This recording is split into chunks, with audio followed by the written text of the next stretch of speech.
The dog hit the double doors at full speed. 110 pounds of Belgian Malinois, muzzle torn free, chest harness shredded at the buckle, moving like something that had been caged too long and finally remembered what it was built for. The emergency wing of Redwood Regional Medical Center erupted, trays crashing, a supply cart spinning sideways into the wall, a security guard throwing himself behind the nurse's station and yelling into his radio with the breathless, unconvincing authority of a man who had never once trained for this. Staff scattered. An orderly knocked a patient's IV pole clean off its hook. Someone screamed from behind a curtain. The animal wasn't attacking anything, but panic doesn't wait for confirmation. It just moves. The dog moved straight through all of it, past the chaos, past the noise, past the dozen people pressing themselves flat against every available wall, and stopped. It stopped in front of a woman standing at the medication cart at the end of the corridor. She hadn't run. She hadn't grabbed anything. She was holding a small paper cup with 2 white tablets in it, and she was looking directly at the dog with an expression that was not fear and was not bravado. It was something quieter than either of those things. She crouched down slowly. The dog was trembling, but not aggression, but something underneath aggression, something desperate. She said barely above a whisper, "Easy, Ranger, I'm here." The dog dropped its head. Its whole body shifted, the terrible coiled tension bleeding out through its haunches as it folded itself toward her, pressing its scarred muzzle against her knee. The corridor was absolutely silent. Then someone's radio crackled. Then someone exhaled. Then the silence broke into noise again, but different noise, confused, uncertain, the particular sound a room makes when it has just watched something it doesn't have a category for. Nobody moved toward her. Nobody said anything useful. They just stared at the nurse no one had ever paid much attention to, crouched on the floor of the emergency wing with a military working dog pressed against her like she was the only solid thing left in the world. Before we go any further, if you're new here, hit subscribe and stay with me until the very end of this story, because it only gets more intense from here. Like this video, and drop a comment telling me what city you're watching from. I genuinely want to see how far this story travels. Now, let's get back to Emily Carter and what everyone was about to find out about her. Emily had been at Redwood Regional for 11 months. She had come in February, when the snow still sat heavy on the Douglas firs along Route 9 outside Silver Creek, Montana, and the hospital was short 3 ER nurses due to a combination of resignations, a transfer, and one retirement nobody had planned for. She'd interviewed on a Tuesday, been offered the position by Thursday, and started the following Monday. No drama, no fanfare. She had good hands, clean certifications, and a reference letter from a clinic in Billings that said she was reliable, competent, and calm under pressure. That was what the paperwork said. The paperwork did not say much else. She was 30. She had brown hair she kept pulled back with whatever elastic was closest. She wore her scrubs slightly too large because she'd bought them during a period when she wasn't eating enough and hadn't gotten around to replacing them. She had a quiet smile she deployed at appropriate intervals, and she had a habit of standing very still when other people were losing their composure. Not because she was frozen, but because she had apparently learned at some point that stillness was useful, that it anchored things, and she'd never unlearned it. The staff had formed their opinions quickly, the way hospital staffs always do. Danica Ruiz, the charge nurse on days, had decided Emily was competent but strange. Not unfriendly, just contained. Like she was always operating behind a thin pane of glass that kept everything at a slight remove. "She doesn't talk about herself," Danica had told someone in the break room once. "You ask her anything personal and she just kind of redirects. Politely, but she redirects." Dr. Marcus Osei, one of the attending physicians, barely noticed her at all in the first few months. She handed him what he needed when he needed it. She didn't make mistakes he had to correct, and she didn't ask unnecessary questions. He had privately categorized her as background competence, the kind of nurse who keeps the floor functional without requiring management.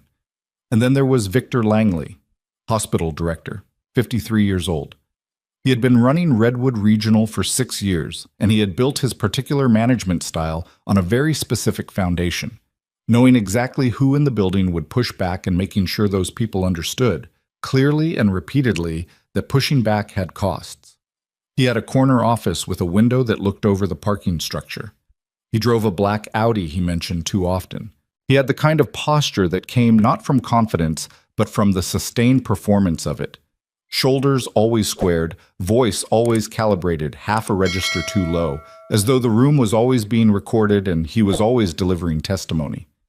He had noticed Emily in her third week, and not favorably. The incident was minor. She'd flagged a medication discrepancy in a patient file that turned out to trace back to a documentation error that turned out to trace back to a billing shortcut that Langley had quietly approved the previous quarter. She hadn't accused anyone of anything. She had simply flagged the discrepancy through the appropriate channel, noted it in the patient's chart, and moved on. Langley had pulled her into his office 2 days later. "You're new," he'd said. Not a question. He had his hands flat on his desk, and he was watching her the way certain people watch subordinates, measuring the distance between where she was standing and where the door was, making sure she understood it. 11 days, Emily said. Then you should probably spend more time learning how we do things here before you go making noise about documentation. Emily had looked at him for a moment. The discrepancy was in the patient chart. I'm required to document it. You're required to use good judgment about what rises to the level of formal documentation. A medication discrepancy always rises to that level. The silence after that was the kind that meant something. Langley had sat back and smiled, not warmly. Of course, he said. Thank you for your diligence. She had left the office, but something had shifted and they both knew it. After that, Langley developed a habit of inserting himself into conversations about her. Small things. A comment here, a correction there. He would stop at the nurse's station when she was documenting and ask questions whose purpose was not to gather information, but to remind her that he could ask questions. He had a particular phrase he returned to when she pushed back on anything. You're a nurse, not an administrator, or some variation of it. You're a nurse, not a department head. You're a nurse, not a policy committee. The word just appeared frequently, though always positioned so it couldn't quite be proven intentional. Other staff picked up on it, the way staff always do, not consciously, but atmospherically. Nobody was openly hostile, but she stopped being included in the informal conversations. She stopped getting the small social invitations, break room birthday cakes, the loose group that sometimes went to the bar on Route 12 after a difficult shift. She was competent, and she was present, and she was effectively invisible. She seemed to accept this without drama. That was the thing people couldn't quite figure out. She didn't complain, she didn't go cold and resentful. She kept showing up, kept doing the work, kept doing it correctly, and kept standing just a little too still whenever the environment turned hostile, as though she'd been in hostile environments before and had calibrated herself accordingly. She had been at Redwood Regional for 11 months when the military transport carrying a handler and his working dog made an unscheduled stop due to a medical emergency with the handler. The dog, a Belgian Malinois, designated MWD Ranger, 7 years old, 3 overseas deployments, was temporarily housed in a secure kennel on the hospital's lower level, while the handler was treated for what turned out to be a cardiac event. Standard procedure. Military liaison had arranged it. Security had been briefed. What security had not adequately arranged for was the kennel latch, which was older than it looked, or the fact that Ranger had been awake for 31 hours and was in an unfamiliar environment without his handler and was, by any objective measure, not coping. The latch gave at 4:47 in the afternoon. Boom. The security supervisor's name was Dale Pruitt, and he reached the corridor approximately 4 minutes after his radio went live with the first scrambled report. By then, Ranger was already calm, pressed against the floor in front of the medication cart, breathing slowly, his scarred nose against Emily Carter's knee while she kept one hand resting flat between his shoulder blades with the steady practiced stillness of someone who had done this before. Pruitt stopped in the corridor doorway. He looked at the dog. He looked at the nurse. Ma'am, he said carefully, you need to step away from the animal. Emily didn't look up. He's okay. Just give him a minute. That is a military working dog. He is not... We need to secure him. There are protocols. I know what he is. She said it simply, without any edge, which somehow made it land harder than if she'd been sharp about it. Pruitt spoke into his radio. Then he waited because the dog wasn't moving and the woman wasn't moving and rushing. Either of them seemed inadvisable. 3 minutes later, Victor Langley walked into the corridor. He was wearing his suit jacket despite it being nearly 5 o'clock, which meant he'd been in a meeting or had wanted to look official. And he took in the scene with the rapid, evaluative scan of a man who was already deciding who was responsible for the optics problem in front of him. He looked at Emily. Then he looked at the dog. Then he looked at his security supervisor. "Get that animal secured," he said. "We've been trying, sir. He won't—" "Then remove the nurse first." Emily looked up at that. She met Langley's eyes across the corridor. She said nothing. "Ms. Carter." Langley's voice had dropped into the register he used when he wanted to sound measured, but also wanted everyone in earshot to understand that he was in charge. "You need to step away from that animal immediately. You are not a handler. You are not authorized to interact with a federal military asset. Step away." "If I step away, he'll escalate," Emily said. "He's dysregulated. He needs—" "Step away." She held his gaze for another second. Then she straightened up slowly, keeping her hand on the dog as long as she could. The moment her fingers lifted, Ranger's head came up. His ears went flat. The trembling started again, and this time it had a harder edge to it. 2 security guards moved in with a catch-pole. Ranger went sideways and hit the wall hard enough to shake the cart beside it. Someone yelled. The guards pulled back. Emily was standing 6 feet away with her hands at her sides, watching. "Mr. Langley," she said very quietly. "Let me handle him." "You are done handling anything in this hospital today," Langley said. He turned to Pruitt. "Escort her out of this wing." "What?" She was standing at the end of the parking lot, her jacket across her arm, when Danica Ruiz found her 40 minutes later. Danica came out through the side exit with 2 coffees she'd grabbed from the break room and the expression of someone who had more information than she was sure she should share. "They've got 4 handlers in there now," Danica said, handing her a cup. "Dog won't cooperate with any of them." Emily said nothing. "Victor is telling people you set the whole thing up somehow." Danica said it carefully, watching her. "That you had contact with the handler beforehand or something? Nobody really believes it, but he's saying it." "Okay." "Okay?" Danica frowned. "That's it? He's basically telling the whole floor you fabricated an incident with a military dog to make yourself look—" "What else would he say?" Emily's voice wasn't bitter. It wasn't angry. It was just tired in a specific way that didn't have anything to do with the day. "He needs it to be my fault. So it'll be my fault. It doesn't matter what actually happened." Danica was quiet for a moment. "How did you know the dog's name?" Emily looked at her coffee cup. "Emily, that dog was classified transport. His name wasn't on any paperwork. I checked. How did you know to call him Ranger?" "Lucky guess," Emily said. Danica looked at her for a long time. "That's a terrible answer." "I know. Are you going to give me a better one?" Emily looked up at the hospital building. The lit windows on the upper floors, the emergency bay with its orange-lit canopy, the security camera above the side entrance rotating slowly through its arc. She looked at it the way someone looks at a place they know is about to change. "Probably not today," she said. Danica took that in. "They're calling the military liaison to come retrieve the dog." "Good. And Victor's filing a formal incident report with your name on it as the source of the disruption." Emily nodded, just once, like she'd been expecting it. "You're not even going to fight it? Tonight?" "No." She finished her coffee. "Tonight, I'm going to go home and eat something and sleep. And tomorrow I'm going to come in for my shift and do my job. And if Victor wants to make this a thing, then he can make it a thing." "He will." "I know." Danica watched her. "You're not scared of him at all, are you?" Emily didn't answer. She handed back the empty cup, picked up her jacket, and started toward the employee lot. "Emily," Danica called after her. "Where were you before Billings? You've never actually said." Emily paused.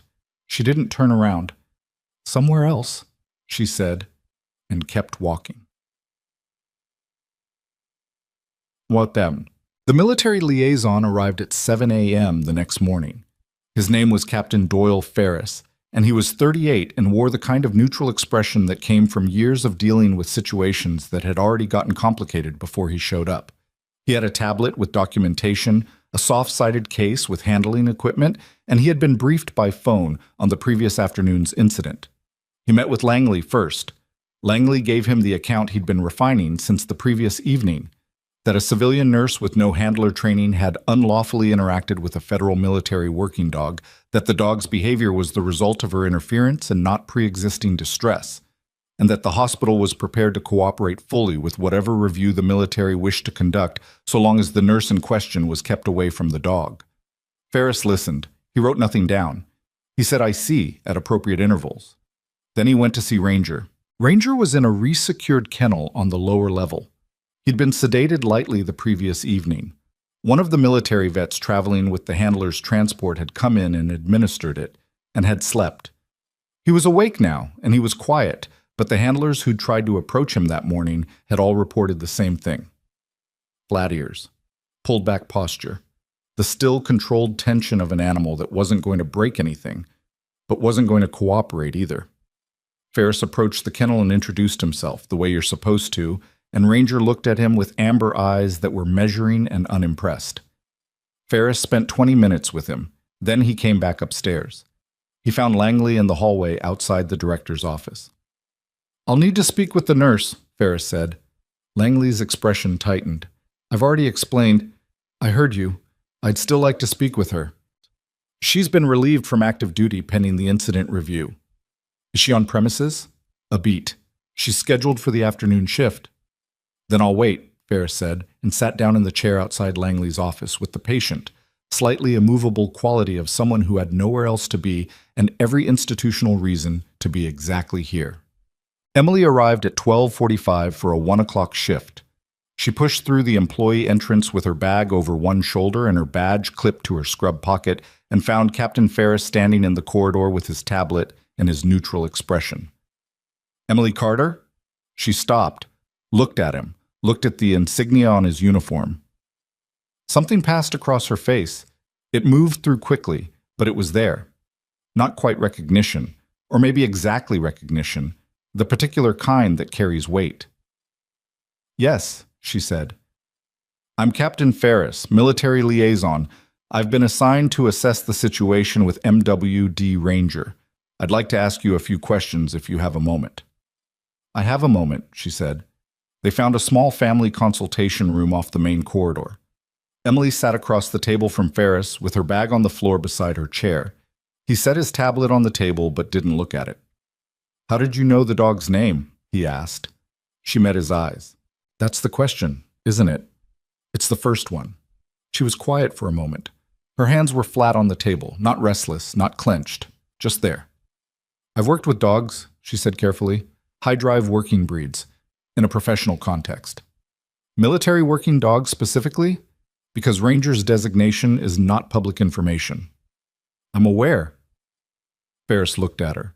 "Ms. Carter, I've been doing this job for 11 years. I've assessed a lot of situations and a lot of people in them. The dog wouldn't move for 4 handlers last night. He cooperated with you in under 2 minutes. He paused. "That's not luck. That's not a good guess. What I'm trying to understand is why a civilian ER nurse in Silver Creek, Montana, knows how to bring a classified MWD out of a dysregulation episode in 2 minutes flat." Emily looked at the table. She looked at the wall. She looked at the middle distance the way people look when they're deciding something. "I'm not going to be able to answer all your questions today," she said. "Can you answer any of them?" "I can tell you the dog is going to keep refusing handlers until he's not in that kennel. He needs a familiar environment or a familiar person. Right now, the only familiar thing he has is me." Ferris watched her. "Why are you familiar to him?" She didn't answer that. He opened his tablet, pulled up a file, looked at it for a moment. "I ran your name through our standard cross-reference this morning. Your civilian records are straightforward, nursing certifications, employment history going back to about 7 years ago. Clean record, good references." He paused. "Before 7 years ago, there's essentially nothing." Emily said nothing. "That's not common. Most people have a reasonably continuous paper trail. School records, state IDs, tax filings. Yours just starts 7 years ago." He looked up at her. "That's usually what a rebuilt civilian record looks like after a classified service history gets sealed." The room was quiet. Emily looked at him steadily. "You should talk to your commanding officer," she said. "Not me. I'm asking you. I know. She stood up, picked up her bag. But I'm not the one who can give you what you're actually looking for. Make the call, Captain. You already know you need to. She walked to the door. Miss Carter. His voice stopped her. Whatever happened before, whatever reason your record got sealed, it didn't happen here. You didn't do anything wrong yesterday. She paused with her hand on the doorframe. She didn't turn around. Tell that to Langley, she said quietly. She pushed the door open and walked back into the hospital, and Ferris sat in the consultation room alone with his tablet and the particular sensation of a question that had just gotten significantly larger. The incident report Langley filed hit Emily's personnel file that afternoon. She was reading it in the break room. Danica had pulled a copy because she was Danica and she had access to things, when her pager went off. Not her pager. The overhead. Code white. Lower level. Code white. Lower level kennel.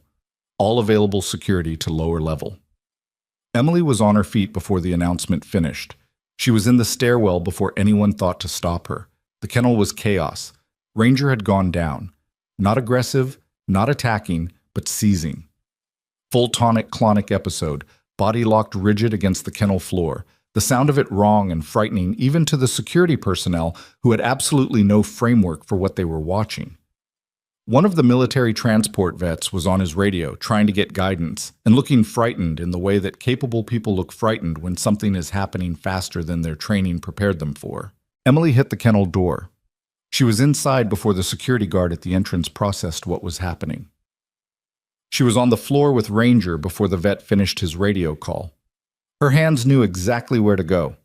Supporting his head, clearing his airway, timing the seizure with the steady internal clock that was apparently still running despite everything, checking his gums for color while she tracked his breathing. She didn't have her kit. She was working with her hands and with the knowledge she had, and with the calm that had always been the thing about her that nobody could quite account for. I need diazepam, she said, without looking up. 5 to 10 milligrams IV, if you have it, and I need everyone who is not actively helping to get back. Nobody moved for a second. Then the vet said, I've got it, and went for his case. Behind her, in the kennel doorway, Langley arrived. He stood there in his suit jacket looking at Emily Carter kneeling on the floor of the secured kennel with her hands on a seizing military dog, and his face did something complicated that had nothing to do with concern for the animal. Get her out of there, he said to the security guard. The guard looked at him, then looked at Emily, then looked at the dog. He didn't move. I said, get her, sir, the guard said, and his voice had a quality in it that was not quite insubordination, but was definitely not compliance. Sir, the dog is seizing. She is not authorized. She's the only one he hasn't bitten, the guard said. The diazepam worked. It took 4 minutes. Ranger's body unknotted slowly, the terrible rigidity easing, his breathing settling into something ragged but sustainable. Emily stayed with him, one hand on his side, counting respirations. When she looked up, her eyes found Langley in the doorway. His face was doing the complicated thing again. She said nothing to him. She just turned back to the dog and kept her hand on his side and waited. Outside the kennel, somewhere in the hospital corridor, she could hear footsteps. More than one person. Moving fast. She could also hear, though it didn't quite register yet, didn't fully land, the particular thudding rhythm of rotor blades. Coming down from the north. Getting louder. The rotors were loud enough now to feel in the chest. Emily heard them through the concrete of the lower level and didn't look up. She kept her hand on Ranger's side and counted his respirations. 14, 15, getting steadier. And let the sound of the helicopter register as information rather than distraction. Military transport, not medevac rhythm. Something faster, more deliberate. Whatever it wasn't here for the handler recovering upstairs. Ranger's eyes found her face. His tail moved once, not the full sweep of a healthy dog, just a small, exhausted acknowledgement. She pressed her palm flat against his ribs and felt his breathing slow another degree. You're okay, she said. Stay with me. Behind her, Langley was still in the doorway. She could feel him there the way you feel a specific kind of pressure. Not heat, not sound, just the atmospheric weight of someone whose presence is fundamentally adversarial. He hadn't left. He hadn't sent anyone else in. He was standing exactly where he'd been standing for the past 6 minutes, and he was watching her with an expression she didn't need to turn around to read. The vet, his name tag said Kowalski, crouched beside her with his kit. He was younger than she'd initially registered, maybe 26, and he was rattled in the way that young people get rattled when competence arrives from an unexpected direction, and they're not sure whether to feel relieved or embarrassed. "Vitals are stabilizing," she said. "Heart rate was irregular during the episode. I want to monitor him for at least another 20 minutes before anyone moves him." Kowalski nodded. "You knew the positioning. Most people grab for the animal during a seizure." "You don't grab," she said. "You hold the space." He looked at her. "Where did you—" "Carter." Langley's voice came from the doorway, flat and deliberate. She didn't answer immediately. She waited until she'd finished her current count. Then she stood up, brushing grit from her knees. "Director," she said, "you are not authorized to be in that kennel. You are not authorized to administer any intervention on a military working animal. You have been relieved from active duty pending—" "The dog was seizing," she said. "There was no handler. Kowalski was on the phone." "That is not your call to make." "I made it anyway." The security guard near the door shifted his weight. Kowalski kept his eyes on his tablet. Nobody in the corridor moved. Langley stepped into the kennel. He came close enough that she could see the particular quality of his anger. It wasn't hot. It was managed, which made it worse, because managed anger at this wattage doesn't burn out. It calculates. "Get out of this kennel," he said. "Go to your locker, collect your belongings, and go home. I will have someone escort you if necessary." Emily held his gaze. She was aware of Ranger behind her, aware of the vet, aware of the guard in the doorway. She was also aware of the rotor noise, which had changed in the last 30 seconds. Dropped in pitch, losing altitude, settling toward the roof. Whoever was in that helicopter was landing. "I'll finish my shift," she said. "You don't have a shift anymore." "Then I'll sit with the dog until a qualified handler arrives, as a private citizen." Langley blinked. It was a small thing, but it was there. The fractional hesitation of a man who had not anticipated that particular response and needed a second to locate his next move. "Dale," he said to the security supervisor behind him. Prewitt appeared in the doorway. He looked at Emily, he looked at Langley, he looked at Ranger, who had raised his head slightly at the sound of raised voices and was watching the director with the focused, evaluating attention of an animal that had spent years learning to read threat levels in humans. "Sir," Prewitt said, in the same tone he'd used the previous afternoon. Not refusal, just wait. "Escort her out of this kennel." Prewitt walked in. He looked at Emily with an expression that was apologetic in the way that institutional complicity usually is. He understood she was being wronged, and he was going to participate anyway, because the cost of not participating was too high. And he had a mortgage and a daughter in middle school, and this was the particular arithmetic of ordinary institutional courage. "Ms. Carter," he said. She looked at him. She nodded once. She crouched down briefly and put her hand on Ranger's head, and Ranger pressed into it. Then she straightened, picked up nothing because she had nothing to pick up, and walked out of the kennel. She walked past Langley without looking at him. She walked past Prewitt, past the security guard, past two nurses who had gathered at the corridor junction to watch with the urgent, helpless energy of bystanders who know something is wrong and have no mechanism for stopping it. Danica was one of them. Emily met her eyes as she passed. Danica's face was doing something tight and furious that she was containing with visible effort. Emily shook her head. Small, just enough. Not now. She pushed through the stairwell door and went up. Tut. The roof access door opened onto a flat section of the hospital's upper level that served as the designated helicopter landing pad. Emily had never had a reason to be up there. She stood at the base of the final staircase, one floor below the roof, and listened to the rotors wind down through the door above her. Voices. More than two. The particular compressed efficiency of communication between people who are very good at what they do and have no patience for anything else. She started up the stairs. She pushed the roof door open. The helicopter was a military transport configuration. Not a medevac. She'd been right about that. It was already powered down, rotors slowing, and there were 4 people moving away from it with the focused, ground-eating pace of a unit that has been briefed and has an objective. They wore service uniforms rather than combat gear, but the way they moved said what the uniforms said more formally. They were heading for the roof door on the far side of the pad, the one that connected to the administrative corridor. Emily stayed where she was. One of the four stopped. He was older than the others, 60 maybe. Gray at the temples and around the jaw, the kind of gray that comes from specific accumulated years rather than just time. He wore the insignia of a full colonel, and he stood with the absolute unconscious authority of someone who had never had to perform authority because it had simply been true for so long it had become structural. He had seen her.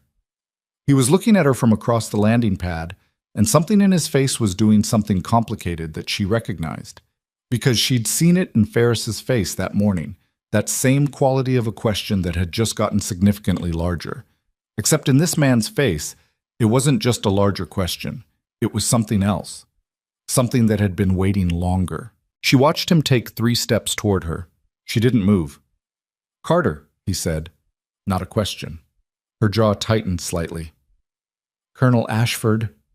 The name came out of her like something she hadn't meant to say, except that she had said it because it was true and because pretending otherwise was not a machinery she had available anymore. Ashford stopped 2 feet from her. He looked at her for a long moment, not measuring her the way Langley measured people, not calculating the way Ferris had been calculating. Something different, something that had grief in it and relief in it, and something she didn't want to look at too directly. "We got the report," he said. Ranger's designation triggered an automatic flag when it was logged into a civilian facility, and then when the situation escalated, he stopped. "I had to come myself." "You didn't have to," she said. "No?" he agreed. "I didn't have to." He paused. "How is he?" "Postictal? Resting? Vitals stabilizing." She kept her voice clinical because clinical was the scaffolding she had, and she was not going to let it come down. Not here, not in front of 3 soldiers she didn't know and 1 she did. He needs rest and monitoring and a familiar environment. He shouldn't be transported until tomorrow at the earliest. Ashford nodded slowly. "And you?" "I'm fine." "That's not what I meant." She looked at him. "They filed an incident report against you," he said. "The director. I read it on the flight in." He paused. "He's calling you unstable. Says you interfered with federal assets and created a disruption." "I know what he's saying. Emily, don't." Her voice was quiet, but it had a warning in it. "Don't do whatever that sentence was going to be. I've been handling this." "I can see how you've been handling it. Then you can also see I haven't needed—" She stopped. She pressed the back of her hand briefly against her mouth, the kind of gesture that is mostly about containing something. Then she lowered it. "I built a life here, Ashford, a quiet one. That was the whole point. I know that. And now you're on the roof." He said nothing. "With a helicopter," she added, "which is about as quiet as it gets." Something almost moved across his face, not quite a smile. "We'll be discreet." "You landed a military helicopter on a hospital in Silver Creek, Montana," she said flatly. "Discreet." This time, the thing that moved across his face was definitely something like a smile. He contained it. "Come inside, what?" he said. "We need to talk to the director." "He's going to tell you I fabricated an incident." "Let him." She looked at him for another moment. Then she looked at the 3 other soldiers who had maintained their positions and their professional neutrality throughout and were staring at various non-Emily points in the middle distance, the way military personnel do when they're pretending not to hear a conversation. "You're going to make this loud," she said. "I'm going to make it accurate," Ashford said. "The loud is his problem." She exhaled. "All right." She pushed the roof door open and went inside. Langley was on his way to the administrative level when the elevator doors opened and he nearly walked into a full colonel and a civilian nurse stepping off together. He stopped.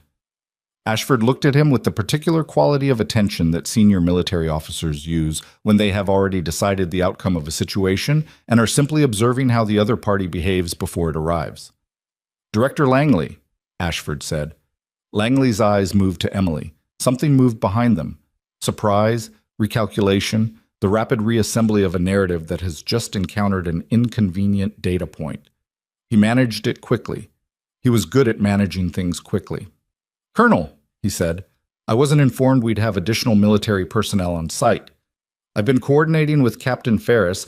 Captain Ferris will be reassigned after today," Ashford said. "I'm taking direct command of this situation. We'll need a conference room, 30 minutes. Of course, I'm happy to cooperate fully with any review. I do want to note for the record that the incident yesterday—" "30 minutes," Ashford said. Langley stopped talking. Ashford looked at Emily briefly. She gave him nothing. No nod, no expression, just stood there with her hands at her sides, present and waiting. Langley looked at her. His face had rearranged itself into something careful and contained, and she recognized it. That was the face of someone who is rapidly recalculating risk, who has seen a variable change and is running the new numbers. She'd seen it before. She'd seen it in offices and corridors and briefing rooms and places considerably less comfortable than this hospital, and it had never made her feel safe. She didn't need to feel safe. She just needed to stay standing. The conference room was on the second floor, and it fit 8 people without discomfort. By the time Ashford's team assembled, there were 6 people in it. Ashford, 2 of his personnel, Langley, the hospital's legal liaison, a woman named Petra Holloway, who had the expression of someone who had been pulled from a budget meeting and was already doing triage, and Emily, who sat at the far end of the table with a cup of water she wasn't drinking. Ferris came in late and sat beside Emily without explaining himself. She noticed. Ashford set a tablet on the table. He did not open it. "I want to be direct," he said. "The purpose of this meeting is not to conduct a formal investigation. That process will begin separately and through appropriate channels. The purpose of this meeting is to clarify as clearly as possible the nature of MWD Ranger's connection to this facility and to Emily Carter specifically, so that any personnel decisions made in the last 48 hours can be reviewed with accurate information." Langley leaned forward. "Colonel, with respect, the nurse interfered with a federal asset, created a disruption in the emergency wing, and her behavior has been—" "Mr. Langley." Ashford's voice didn't rise. It just solidified. "I'll ask you to hold your comments until I've finished." Petra Holloway put her hand briefly on Langley's arm. He sat back. 7 years ago, Ashford said, Emily Carter served as a combat medical specialist with a classified joint operations unit operating outside standard military record-keeping channels. The nature of that unit's work required that all personnel records be sealed upon separation. That separation was not disciplinary. It was procedural, and it was intended to protect personnel who were returning to civilian life in sensitive contexts. He paused. Emily Carter's sealed records contain a full-service history, commendations, and documented field actions that are, to put it plainly, exceptional. Langley was looking at Emily. She was looking at the cup of water. MWD Ranger served with that same unit, Ashford continued. He and his handler, Staff Sergeant Marcus Tilley, who is currently recovering from a cardiac event in this facility, deployed alongside Carter's medical team on 3 separate operations. The dog knows her because she worked beside him for over 2 years. He responds to her because she is not a stranger. She is, by any reasonable measure, a known and trusted partner. The room was quiet. Petra Holloway was typing something into her own tablet. The 2 military personnel flanking Ashford were watching Langley with the careful neutrality of people recording behavior. "The incident report filed against Ms. Carter," Ashford said, "describes her as an unauthorized civilian who interfered with a federal asset and fabricated a false response to create the appearance of a capability she doesn't possess." He finally opened his tablet. He turned it to face Langley. "These are her service records. Relevant portions have been declassified for the purpose of this meeting under my direct authorization." Langley looked at the tablet. He looked at it for longer than necessary. He looked at it the way people look at things they were hoping wouldn't exist. "The commendations alone," Ashford said, "make her rather overqualified to manage a dysregulation episode in a hospital kennel." He picked the tablet back up. "The incident report, in light of this information, is not only factually inaccurate, it is institutional retaliation against a staff member for actions that were medically appropriate, skillfully executed, and in keeping with training that exceeds anything your hospital credentialing would require." Langley's jaw moved. "I'd advise you," Petra Holloway said quietly, and without looking up from her own screen, "to not say whatever you're about to say." He closed his mouth. Emily looked up then. She looked at Ashford, who was watching her with that thing in his face that wasn't quite professional distance. She looked at Ferris, who had his arms folded and was looking at the table. She looked at Langley, who was looking at his hands. "What happens now?" she asked. "Formally," Ashford said. "The incident report is flagged for review pending the declassified records. The military will submit a formal statement to the hospital's board regarding the nature of your qualifications and the accuracy of events as documented. Ranger's handler will, when medically cleared, speak to Ranger's history with your unit." He paused. "Informally. We're not done." "What does that mean?" He looked at her steadily. "It means the review didn't start with the dog." The silence that followed was different from the silences that had come before. This one had mass to it. Langley heard it. Petra Holloway heard it. Emily heard it and felt something in her chest shift in the way that things shift when a sealed door has been opened by someone else's hand and there's nothing left to do but walk through. "What review?" Langley said. His voice had lost its managed quality. Just slightly. Just enough to be audible. Ashford looked at him. "The hospital board was contacted this morning. There are documentation anomalies in your facility's records, staffing incident reports, billing patterns, safety certification renewals that were flagged during a routine cross-reference triggered by Ranger's transport paperwork." He paused. "I understand it's a coincidence that surprises you. It surprised us too." Langley stood up. "I think," he said carefully, "that this has gone significantly beyond the scope of a liaison meeting, and I would like legal counsel present before—" "You have legal counsel present," Petra Holloway said, still without looking up. "External legal counsel." "That's your right," Ashford said. "The board review will accommodate your schedule." He closed his tablet. "But the flag doesn't wait." Langley looked at Emily. She met his eyes. She didn't say anything. She didn't need to. He looked away first. Shut. The meeting ended without resolution, and with the particular loaded energy of a room where everyone has understood that the real conversation has been deferred, not concluded. Ashford's team filed out. Petra Holloway left immediately after, already on her phone. Ferris held the door. Langley was the last one still at the table when Emily passed him. She didn't slow down. She didn't look at him. He said, very quietly, not loud enough for anyone in the corridor to hear, "You did this." She stopped. She turned. "You flagged the records," he said. His voice had lost the last of its management. It was just a man's voice now, not a director's. "You brought them here. You planned this." She looked at him for a moment, just a moment. "I plan to come to work, do my job, and go home," she said. "That's what I've been planning since February." She paused. The rest of it was already there.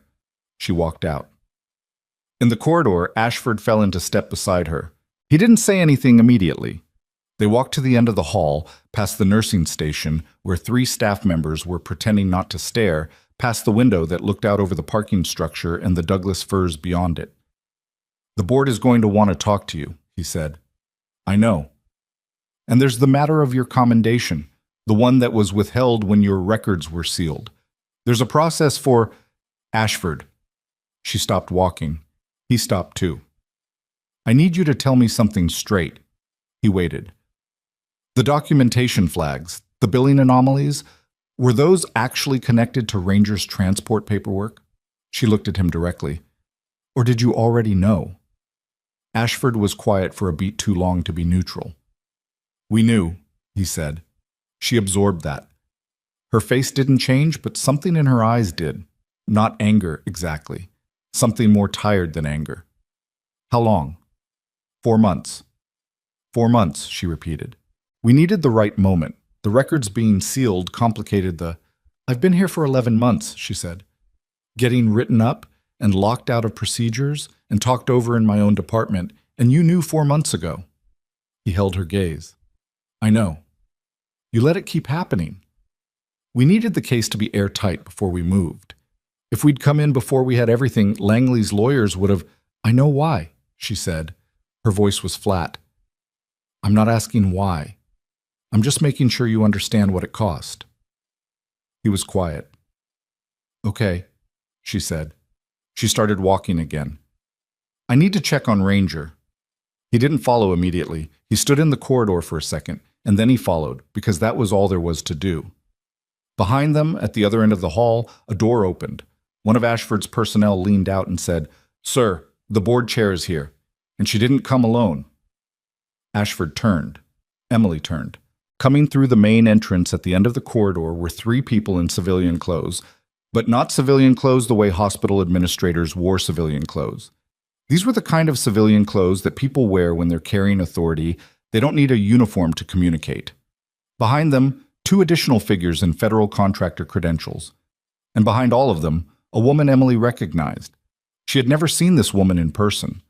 She had seen her in a classified briefing document 6 years ago, in a context that had nothing to do with Silver Creek, Montana, and everything to do with the unit whose records had been sealed. Emily felt something cold move through her chest. This was not a board review. This was not about Langley's billing anomalies. This was something else entirely. Something that had been moving toward her for longer than 4 months, longer than 11 months. Something that had apparently been moving toward her since the day the records got sealed. And it had just walked through the front door of Redwood Regional Medical Center, wearing a civilian blazer and carrying a briefcase that looked entirely too ordinary for what was almost certainly inside it. Emily looked at Ashford. His face had gone very still. "What is that?" she said. He didn't answer right away. "Ashford." Her voice had an edge in it now. "What is that?"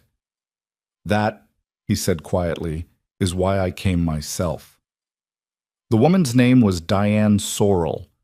Emily knew it the way she knew other things she wasn't supposed to still know. From a document she'd read once, in a room she'd been told not to describe 6 years ago. Sorrell had been a name attached to a departmental seal and a signature at the bottom of a page that had reorganized 3 people's lives without consulting any of them. She was 50-something, lean in the way of someone who had been disciplined about everything for a very long time, and she moved through the hospital entrance with the unhurried efficiency of someone who had never once arrived anywhere without knowing exactly what she was walking into. She looked at Emily from 20 feet away, and she didn't look surprised. That was the part that landed wrong. Not recognition. Sorrell would have reviewed the file, would have known Emily's face, but the absence of surprise meant she had also known Emily would be standing in this corridor at this moment, which meant the timeline of this entire situation had a shape Emily hadn't been shown. "Ms. Carter," Sorrell said, crossing the distance between them without waiting for an introduction. She extended a hand. Her grip was brief and businesslike. "I'm Diane Sorrell, Office of Military Records and Personnel Integrity. I've been briefed on the situation here." "What situation specifically?" Emily said. Sorrell looked at her steadily. "All of them." Ashford had come up on Emily's left.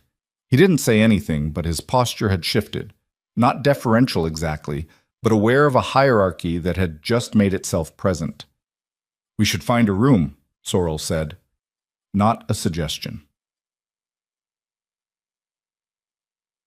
The room they found was a small administrative office off the main corridor, someone's borrowed space, a desk with a family photo still on it, a whiteboard with a scheduling grid half erased.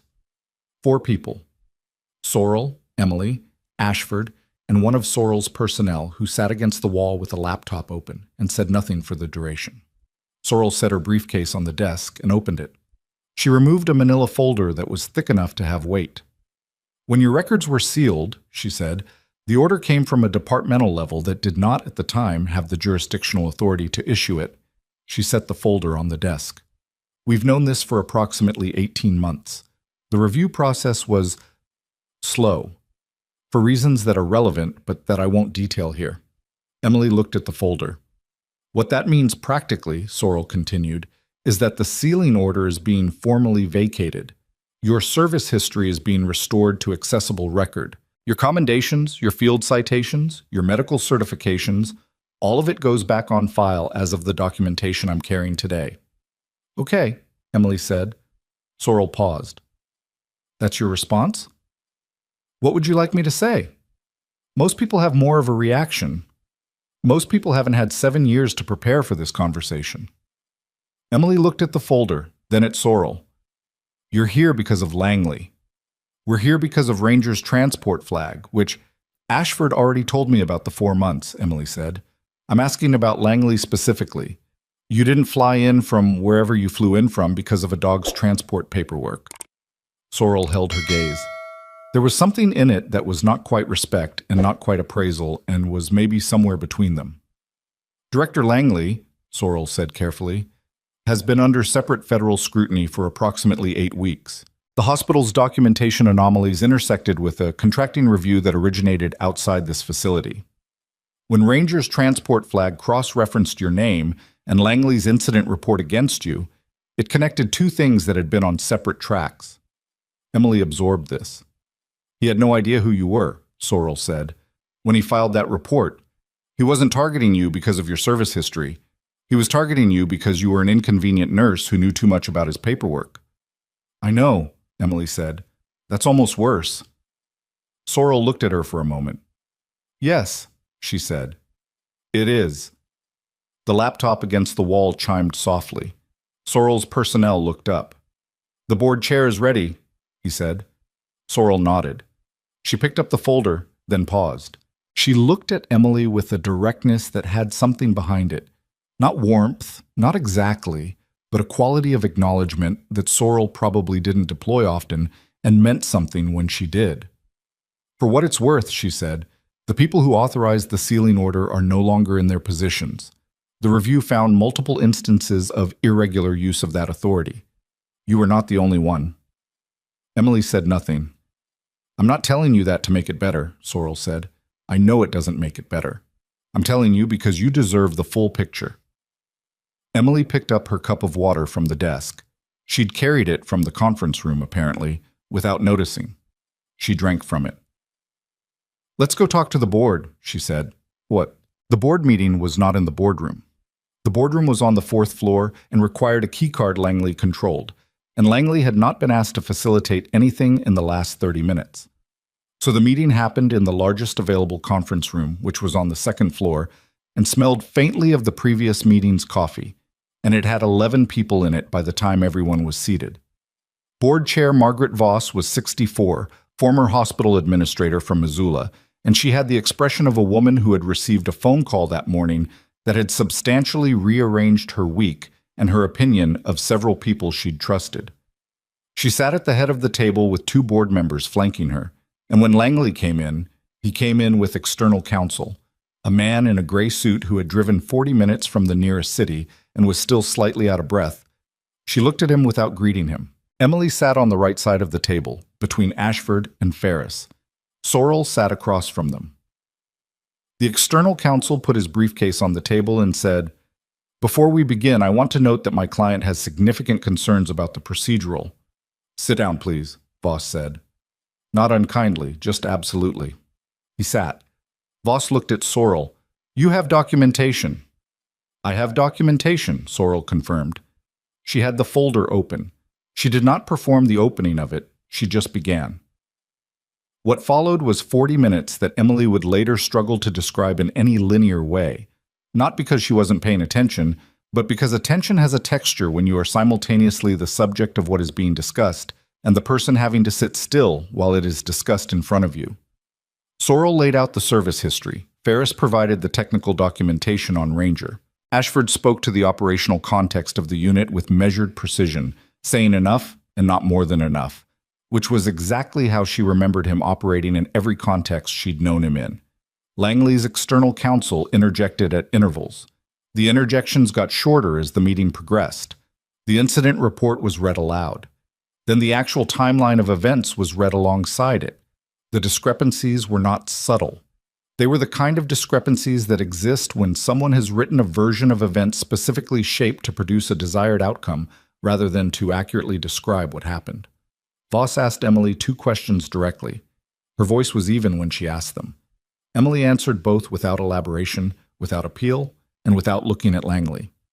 At the end of the 40 minutes, Voss folded her hands on the table and looked at Langley with the expression of someone who has concluded a process she had hoped would go differently. Victor, she said, I've known you for 6 years. Langley's jaw was tight. I want to believe, Voss continued, that the documentation anomalies are administrative error, that the report against Ms. Carter was an overcorrection made in stress. I want to believe that. She paused. But the Federal Review doesn't operate on what I want to believe. And neither does this board, when a federal review is already active. She looked at external counsel. Your client is suspended effective immediately, pending the outcome of both reviews. His administrative access to hospital systems will be revoked within the hour. External counsel said something. Voss didn't look at him. Langley stood up. You're making a mistake, he said. He said it to Voss, but he was looking at Emily. Emily looked back at him. I've been running this hospital for 6 years, he said.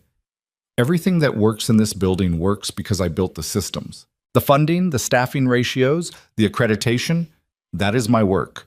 And you are going to throw it away because, Victor, Voss said, because of a nurse who has been here for 11 months. Victor. Voss's voice sharpened, not loudly, but enough. Stop. He stopped. His hands were at his sides. His face had abandoned management entirely. And what was underneath it was not the calculated anger Emily had seen all year. It was something rawer, the fear of a man who has spent a long time controlling his environment and has just felt it tilt beyond his reach. She recognized it. She didn't feel satisfaction. She mostly felt tired and faintly sad, the way you feel sad about something wasteful. He left the room. External counsel followed. The room held itself for a moment. Then Voss looked at Emily directly for the first time in the meeting. Ms. Carter, she said, on behalf of the board, I want to extend a formal apology for the treatment you received in this facility. Emily didn't say anything immediately. I understand, Voss continued, if that doesn't cover the 11 months, but I want it on record. Put it on record, Emily said. Thank you. The lower level was quiet when she got back down there. Kowalski was still with Ranger. He'd set up a proper monitoring station, blood pressure cuff, cardiac leads, a tablet with a running vitals log. He'd also, Emily noticed, put a folded blanket down outside the kennel and left the kennel door partially open, which she was reasonably confident was either against regulation or right at its edge, but which meant that Ranger had his nose through the gap and was breathing the slightly less stale air of the corridor. Kowalski stood up when she came in. They told me what happened upstairs, he said. He said it carefully, with the quality of someone who has been revising the sentence for a while, and this is the version he landed on.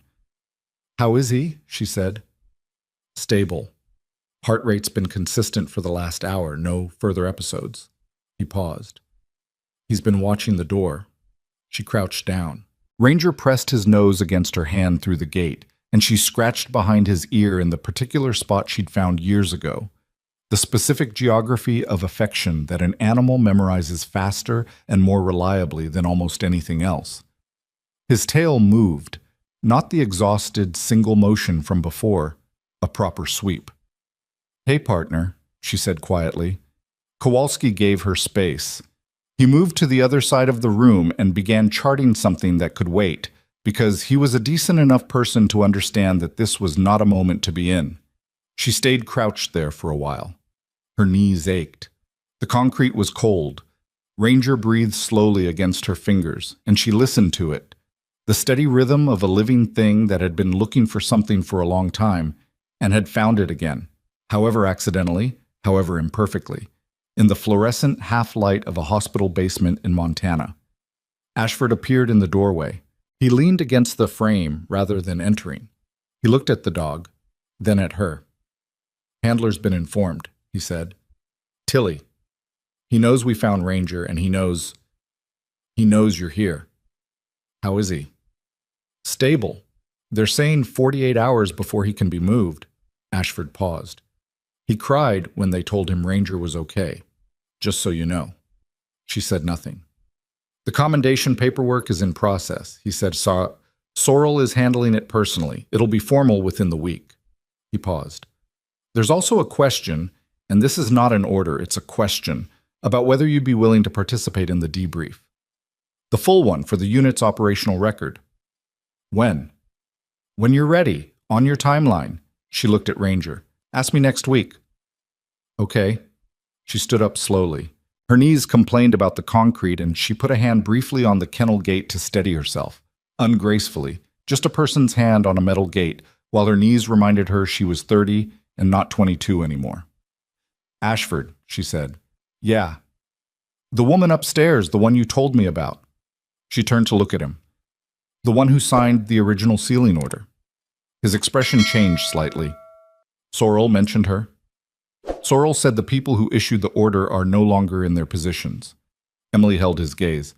"That's not what I'm asking. I'm asking about the specific woman whose name was on that document, who authorized sealing my record and Tilly's record and 3 other people's records in a way that apparently wasn't even jurisdictionally valid."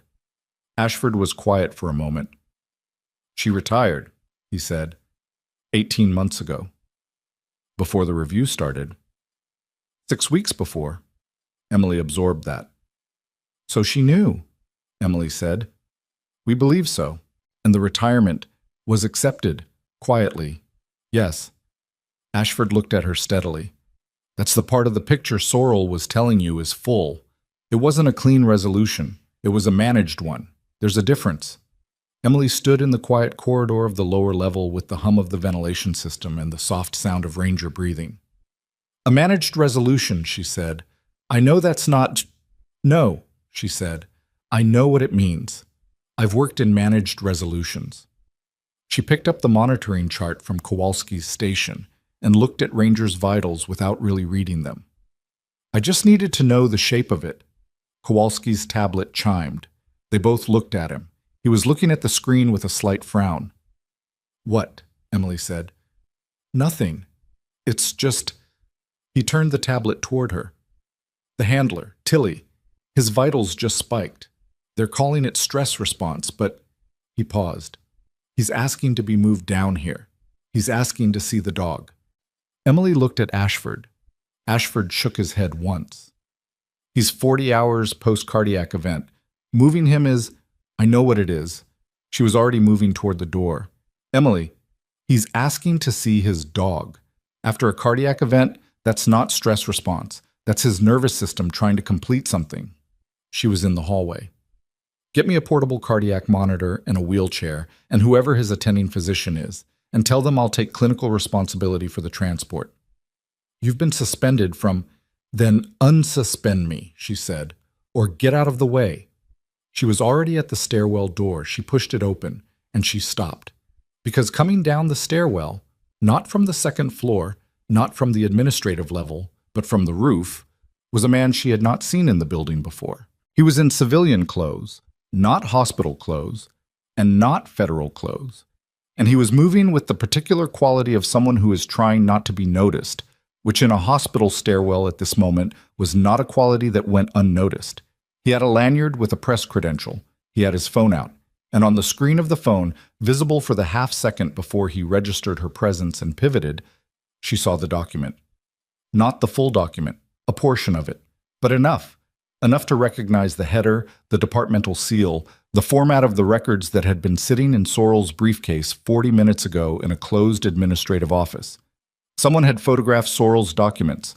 Someone had photographed her service record, and it was already on its way out of the building. Emily looked at the man. The man looked at Emily. For 1 second, they were both absolutely still. Then he ran. She moved before she finished thinking about it. That was the thing about certain kinds of training. It didn't wait for conscious authorization. Her body was already in the stairwell, already closing the distance before the analytical part of her brain had finished processing what she'd seen on the phone screen. The man was fast. He took the stairs upward rather than down, which was either panic or a plan. And she followed him because the roof was a dead end, and if it was panic, then she'd have him cornered in 30 seconds. And if it was a plan, then she needed to know what the plan was before it executed. He hit the roof door. She was 4 steps behind him. The roof was empty. The helicopter sat powered down where it had been for the past 2 hours, rotors still, no personnel visible. He ran toward the far edge of the pad, away from the door. She ran after him and registered, in the fraction of a second she had to register things, that he was not going for the edge. He was going for something on the far side of the maintenance housing, a compact, dark-colored bag that had been left against the base of the housing unit, half hidden by shadow, that had not been there when she and Ashford had come through this same door hours ago. He had staged it. This was the plan. He grabbed the bag without stopping and changed direction, angling back toward the stairwell door on the administrative side. The one that fed down into the main corridor, past the administrative offices, past the room where Sorrel's briefcase had been sitting open. Emily cut the angle. She hit him at the shoulder rather than the tackle she'd been aiming for. Her trajectory was off by about 18 inches because her left knee did what it sometimes did when she pushed it hard and she compensated mid-stride. They both went sideways rather than down, hard into the maintenance housing, metal against her shoulder, and the bag came loose from his hand and skidded across the roof pad. He threw an elbow that caught her cheekbone. She saw white for a second, just a second. Then she got her forearm up and used his momentum to put him face first into the wall of the housing unit, and she had his wrist at an angle that communicated clearly that the next move he made was going to be expensive, and she held it there, breathing hard, her cheek already throbbing.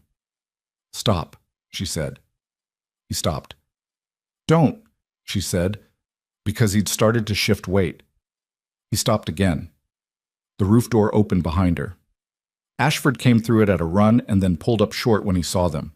Emily with her forearm across the man's back, the man's face against the housing wall, the bag 6 feet away on the pad. "I need a restraint and I need someone to get that bag without touching the phone inside it," Emily said. She didn't turn around. Her voice was level, but her breathing wasn't, and she could feel her pulse in her cheekbone. Ashford was on his radio in 3 seconds. He crossed to the bag and crouched over it without touching it. "It's open," he said.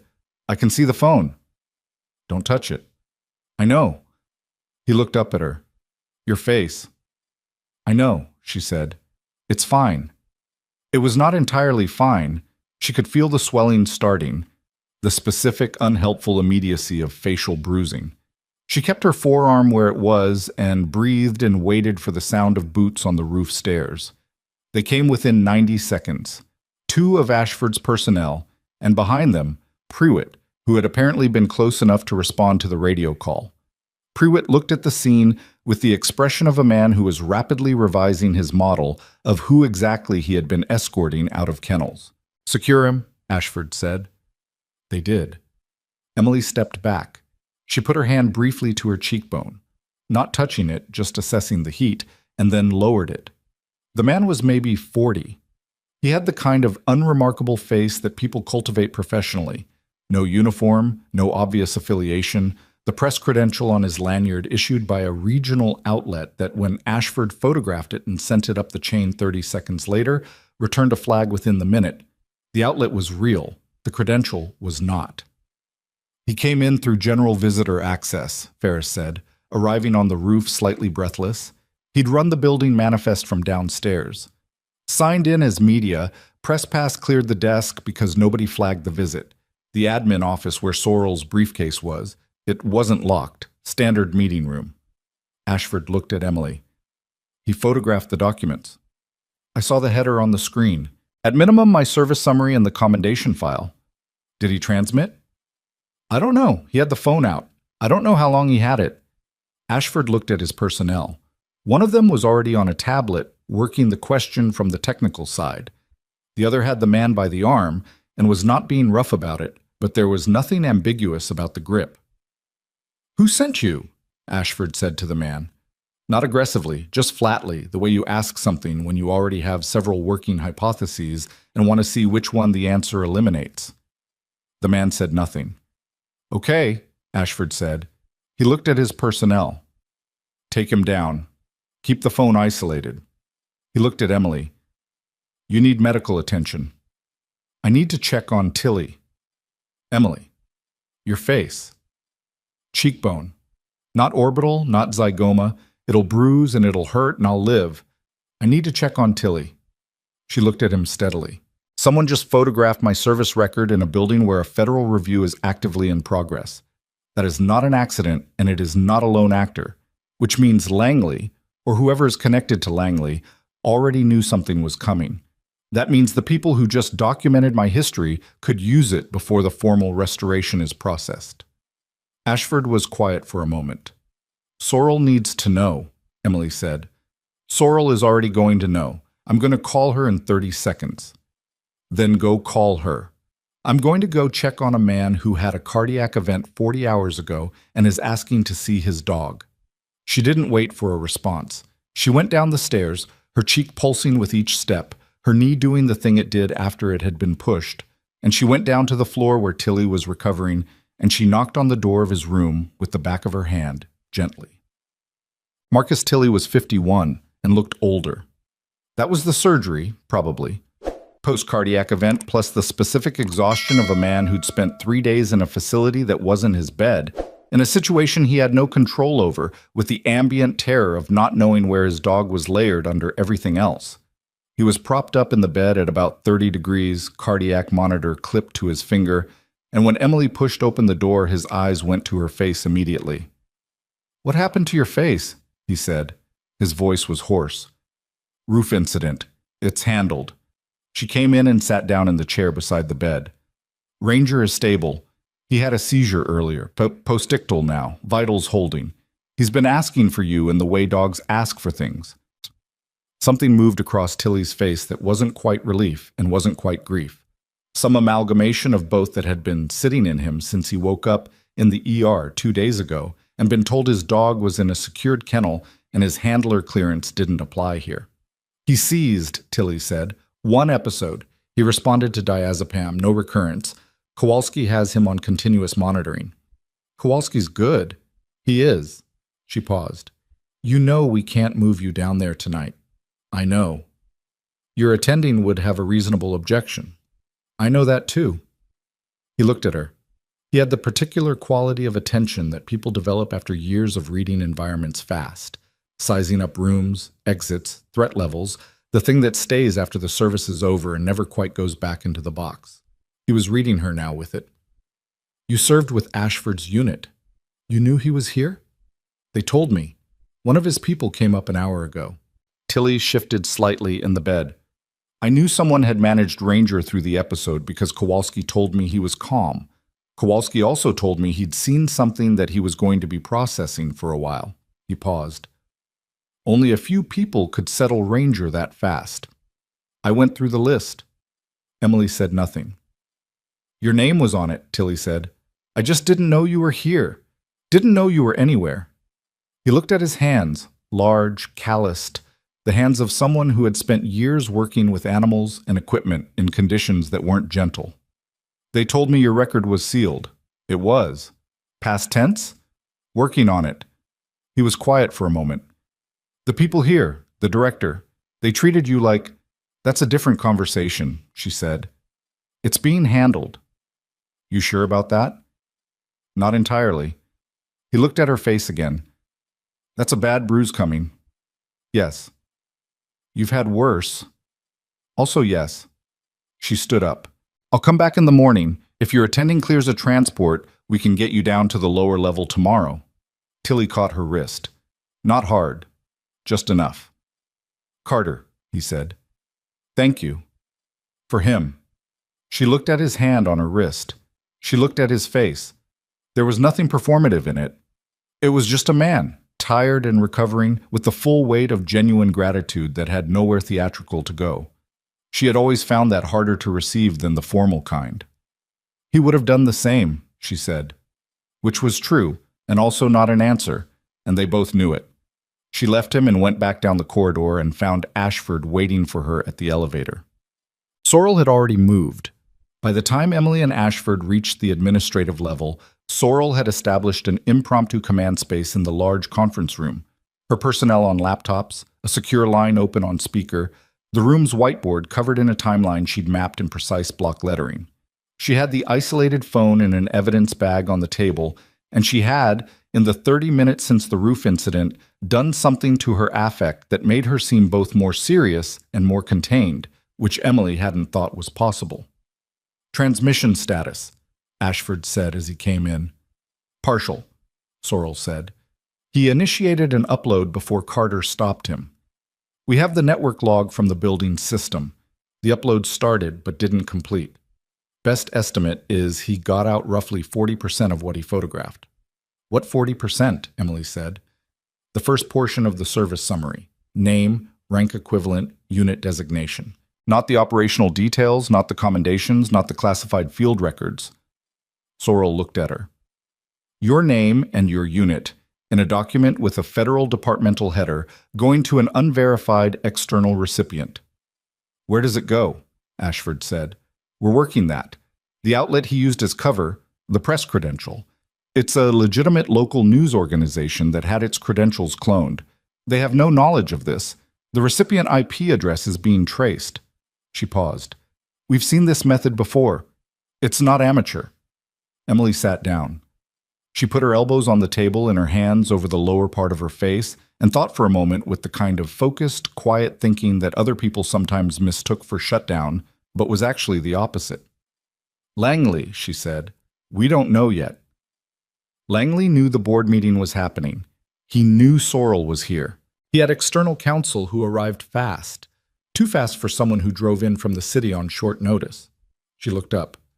He made a call before that meeting, before we were even in the room. Sorrel looked at her steadily. That's a serious allegation. It's a serious pattern, Emily said. He filed a retaliatory report within hours of the original incident. He had legal counsel on site within 90 minutes of a meeting that hadn't been announced. And now someone with a cloned press credential was in this building, in an unlocked meeting room with access to your briefcase during a federal review. She paused. That's not coincidence. That's someone who knew exactly what was in this building and exactly where to find it. The room was quiet. Sorrel looked at her personnel. Cross-referenced Langley's outgoing calls from the last 48 hours against the building's visitor log. His hospital phone will be in the system, Ferris said from the doorway. He'd come in behind them. He was suspended, but the access hadn't been technically revoked yet when he stopped. Actually, that's my fault. I should have flagged that immediately. Flag it now, Sorrel said. He was already on his phone. Emily leaned back in her chair. The bruise on her cheek had settled into a deep, persistent ache that she was managing by ignoring it, which was not a sustainable strategy, but was the only one available in the current context. She looked at the whiteboard, at Sorrel's timeline, at the names and dates mapped in clean block letters that represented 2 years of her life reduced to documentation. What happens to the partial transmission, she said. We intercept if we can. If it's already at the recipient, we issue a classification notice and pursue remediation through appropriate channels. Sorrel paused. The practical concern is timing.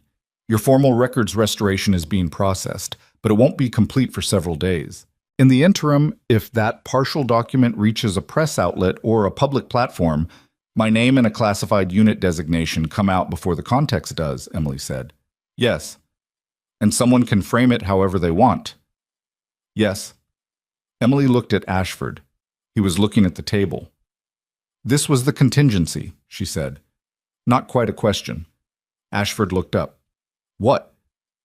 When you talked to me on the roof this morning, you said you came yourself, not Ferris, not a liaison team. You came. She kept her voice level.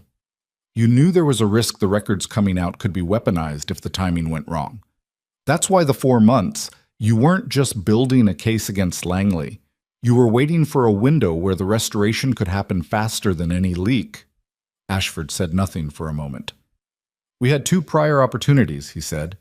Both times, something in the external environment made the window close. Sorrel can speak to the specifics. I don't need the specifics, Emily said. I need to know that what's in that transmission doesn't land somewhere that spends the next 2 weeks making me the story instead of Langley. We're working on it, Sorrel said. Work faster, Emily said. She said it without heat, which somehow made it land cleaner than heat would have. Sorrel's phone rang. She looked at it and stepped to the side of the room. Emily stood up and went to the window. It looked over the same parking structure the director's office looked over. The Douglas firs beyond it were starting to lose their light, late afternoon going toward early evening, the particular blue-gray of Montana sky in autumn when it can't decide between overcast and clear. She looked at the trees and thought about 11 months of driving past them to a job that had been slowly, systematically made smaller. And she thought about Ranger in the basement with his nose through the kennel gate, and she thought about Tilly's calloused hand on her wrist.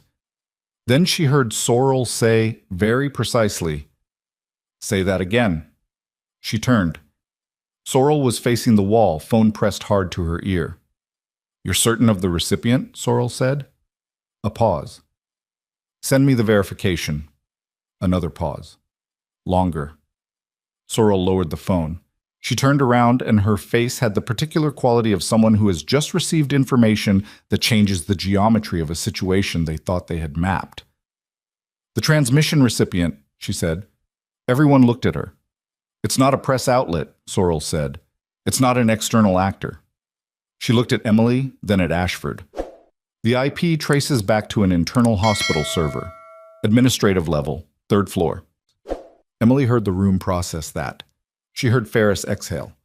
She heard Ashford put his tablet down on the table. He's still in the building, Ashford said. His access was suspended, Ferris said. It should have been revoked. Should have, Sorrel said. He had a secondary access pathway, Emily said. She said it quietly, almost to herself, and then louder. There are 2 systems in this hospital. The main administrative network and the legacy clinical system from before the 2019 infrastructure update. They were supposed to be unified, but the migration was never fully completed. I flagged it in my 3rd week here. She looked at Ashford. Guess whose budget decision delayed the migration?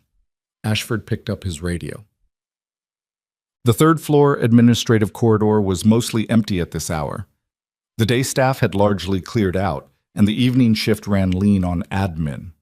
But the light was on in the records management office at the end of the hallway, which connected to the hospital's legacy clinical server hub through a terminal that had not been active since 2021.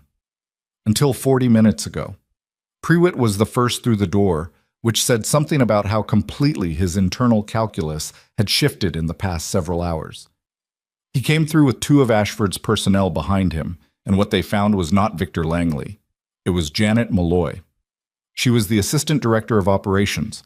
She had been at Redwood Regional for 9 years, which was 3 longer than Langley.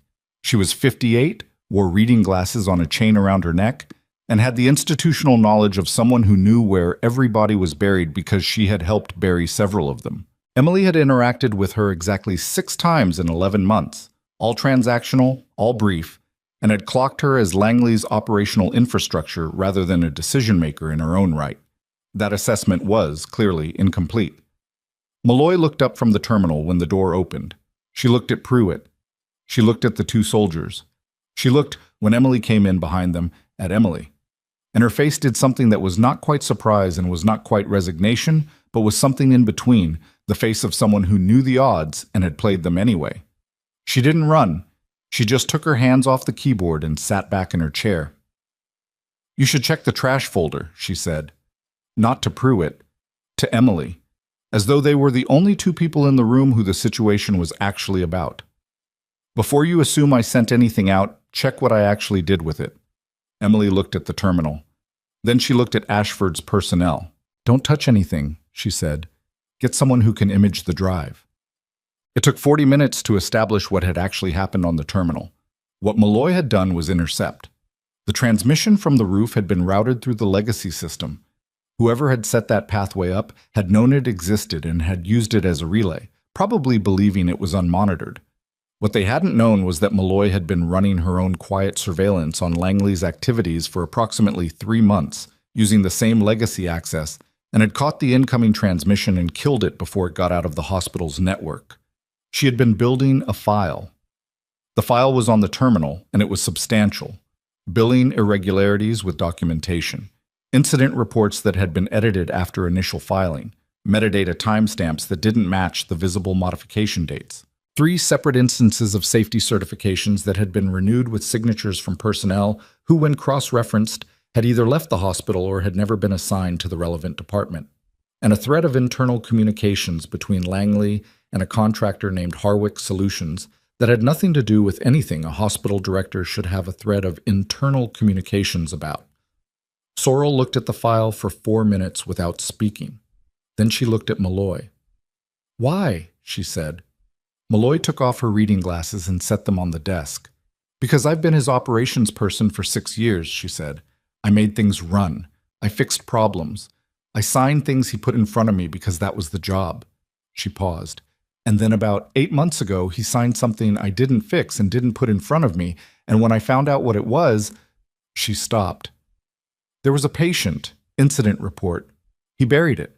Not to protect the hospital, to protect a physician who was his personal referral and who generated a billing stream worth about $300,000 annually. The room was quiet. I didn't know how to go to the board without it coming back on me, Malloy said. So I collected. She looked at Emily again. I wasn't trying to destroy him. I just needed enough that I'd be believed when I said something. Emily looked at her for a long moment. She looked at the file on the screen. She looked at the 3 months of systematic patient documentation gathered by a woman who had been complicit in systems she'd eventually decided she couldn't keep running, and who had been sitting on evidence while trying to find a way to release it that wouldn't destroy her in the process. She understood that arithmetic better than she wanted to. The man on the roof, Emily said. Who sent him? Malloy's expression shifted slightly. That would be the Harwick Solutions connection. They have people who watch their interests. She looked at Ashford. When you landed, you weren't discreet. A military helicopter on a hospital in a small city, word travels. Harwick would have had eyes on this building within 2 hours. And Langley told them what was happening, Ashford said. Langley was scared, Malloy said. Scared people make calls they shouldn't make. Where is Langley now? Pruitt said. He said it with a quality in his voice that was new. Not aggressive, but done. The quality of a man who had spent 2 days enforcing the wrong instructions and was working through the specific discomfort of that fact. His car is in the lot, Malloy said. He didn't leave after the board meeting. I saw him on the stairwell camera heading toward the medical records wing. Sorrel was already speaking into her phone. Emily was already in the doorway. Carter, Ashford said. Medical records wing, she said. He knows what Malloy has. If he thinks he has access to the physical files, let my people, your people don't know the layout of this floor, she said. I do. She was gone before he finished the sentence. But the medical records wing was at the far end of the 3rd floor, separated from the administrative offices by a corridor that had the particular emptiness of an institutional space after hours. Lights on timers, half of them off, the rest casting the pale, yellowish half-light that made everything look like a still from a film about somewhere abandoned. Emily moved through it fast and quiet, her knee doing its thing, her cheek doing its thing, her attention doing the specific thing it did in spaces where she was moving toward rather than away from something uncertain. She found him in the records anteroom. He had not broken in. He had a key, his own key, the physical copy he'd never turned in because nobody had thought to ask for it in the chaos of the afternoon. He was at the physical filing system, the pre-digital archive that predated the current records management infrastructure, pulling folders. He didn't hear her come in. She stood in the doorway and watched him for a moment. He was moving with the urgent, slightly frantic energy of a man who is running a plan that he knows is already compromised but who has no other plan to run. His jacket was off. He'd loosened his tie. He had a stack of folders on the counter beside him, and he was photographing them with his phone. Victor, she said. He spun around. He looked at her across the anteroom. Her bruised face, her scrubs, the absolute steadiness of her, the way she was standing in his doorway at the end of a day that had taken everything he'd built and turned it over. And she watched him do the rapid, failing calculation of a man who is out of moves. Get out, he said. There are people 30 seconds behind me, she said. Whatever you're doing, these are my files. His voice had the sharp, slightly unhinged quality of someone who is using anger as structural support for something that is falling apart. This is my hospital. It's not anymore, she said. You don't get to... He stopped. He looked at her, and the managed anger was completely gone now, and what was underneath it was the thing she'd seen briefly in the board meeting before he'd left the room. The fear. The genuine, unmanaged fear of a man who had spent 6 years controlling information and was now watching that control end. You don't understand what it took to run this place. The board doesn't understand. The military certainly doesn't. I don't need to understand, she said. I need you to put the folders down. You're a nurse, he said. You have been a nurse in my hospital for 11 months. You don't have the... Victor. Her voice was quiet. Put the folders down. He looked at her. The door behind her opened. Ashford's personnel came through it, and behind them Pruitt, and behind him Sorrel, who took in the scene and walked directly to the counter and stood beside the folders without touching them, looking at Langley with the patient, exact expression of someone who has arrived at the final step of a long process. Langley put the folders down. His phone was still in his hand. "I'll need that," Sorrel said. He looked at it. Then he set it on the counter beside the folders, the careful, slightly stunned movement of someone who is putting down something they have been holding for a very long time. "Victor Langley," Sorrel said, "I'm formally notifying you that you are the subject of an active federal review relating to fraudulent documentation, obstruction of an official investigation, and potential coordination with a third-party contractor, Harwick Solutions, in the unauthorized acquisition of classified personnel documents. You are advised to retain counsel immediately and to make no further attempts to access any physical or electronic records in this facility." The room was very quiet. Langley looked at Emily. She met his eyes. She didn't look away. She didn't look triumphant, and she didn't look forgiving. She looked like what she was, a tired woman with a bruised cheek at the end of a very long day, standing in a records anteroom, watching something she'd been waiting for without quite letting herself admit she'd been waiting for it. He looked away. Prewitt took him by the arm, gently, with the same not rough quality that the soldiers had used on the roof. Langley went without pulling against it. He had the appearance of a man who has been subtracted from himself. They walked him out. Emily stood in the empty records anteroom with Sorrel and the residual weight of everything that had just happened in the past 8 hours in this building. She put one hand on the counter and let it take a little of her weight. "Harwick Solutions," she said. "What is it?" "A government contracting firm that has been under federal scrutiny for 18 months for irregularities in service contracts across 3 states, Sorrel said. Langley was a referral node. He directed hospital service contracts their way in exchange for arrangements we're still documenting. She paused. They have people who protect their interests when reviews get close. The man on the roof was one of them. "Why my records?" Emily said. "What was in my service summary that was worth protecting?" Sorrel looked at her steadily. "The unit you served with did consulting assessments on medical supply contracting for forward operating bases. Harwick had a competitor bidding on those same contracts. If a decorated member of that unit reappeared publicly as part of a federal review at a hospital with Langley-Harwick connections, it puts a credible witness in proximity to the contracting record," Emily said. Yes. She absorbed this. She stood in the anteroom with the physical files spread on the counter and thought about the specific, unglamorous way that institutional corruption works.